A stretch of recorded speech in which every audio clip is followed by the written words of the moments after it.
திருப்பரங்குன்றம் விவகாரத்தை வைத்து எதிர்க்கட்சிகள் சமூகத்தை துண்டாக்க சதி செய்வதாக முதலமைச்சர் மு.க.ஸ்டாலின் விமர்சித்தார். மதுரையில் பிரிவினையை உண்டாக்க முடியாது, எப்படி பந்து வீசினாலும் சிக்ஸர் அடிப்போம் என்றும் முதலமைச்சர் தெரிவித்தார். மதுரை உத்தங்குடியில் நடைபெற்ற நலத்திட்ட விழாவில் முதலமைச்சர் கலந்து கொண்டு 63,698 பயனாளிகளுக்கு வீட்டுமனை பட்டாக்களை வழங்கினார். 3,065 கோடி ரூபாயில் முடிவுற்ற பணிகளை திறந்து வைத்து புதிய பணிகளுக்கு அடிக்கல் நாட்டினார்.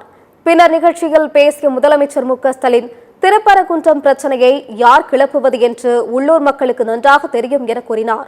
சில கட்சிகள் எப்போதும் கலவர சிந்தனை கொண்டு இருப்பதாகவும் கேடுகெட்ட மலிவான அரசியல் செய்து வருவதாகவும் விமர்சித்தார். வயிற்றெரிச்சலில் எதிர்க்கட்சிகள் செய்து வரும் சதிகளை திமுக அரசு முறியடிக்கும். தமிழ்நாட்டில் பெரியார் ஏற்றிய சமத்துவ தீபம்தான் எப்போதும் ஒளிரும் எனவும் முதலமைச்சர் தெரிவித்தார். தமிழ்நாட்டின் மீது மத்திய அரசு வெறுப்பு கொள்வதால் தான் மெட்ரோ ரயில் திட்டத்திற்கு அனுமதி அளிக்கவில்லை என்று கூறினார். குஜராத் போன்ற மாநிலங்களுக்கு விளையாட்டுத்துறைக்கு நிதியை கொட்டி கொடுக்கிறது, ஆனால் தமிழகத்திற்கு நிதி வழங்காமல் வஞ்சிப்பதாகவும் முதலமைச்சர் மு.க.ஸ்டாலின் குற்றம் சாட்டினார்.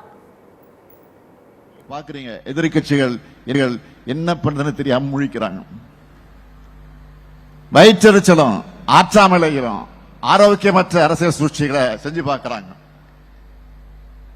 நாம வளர்ச்சி அரசியலை பேசினா அவங்க வேற அரசியலை பேசுறாங்க. நான் உறுதியா சொல்றேன், அவங்க எத்தனை சூழ்ச்சி செஞ்சாலும் அத்தனையும் நாங்கள் முறியடிப்போம், அதை சிதைப்போம். இந்த முத்துவேல் கருணாநிதி ஸ்டாலின் கிட்ட அந்த பாட்சாலாம் பலிக்காது, எதுவும் எடுபடாது. மதுரைக்கு மெட்ரோ ரயில் வேணாம், வேணும்னு நாம கேட்ட அதை வேணாம்னு சொல்றாங்க. குஜராத் மாதிரி அவங்க கட்சி ஆளக்கூடிய மாநிலங்களுக்கு விளையாட்டு நிதியை கொட்டி கொடுக்கறாங்க. ஆனா தமிழ்நாடுனா ஒண்ணும் கிடையாது.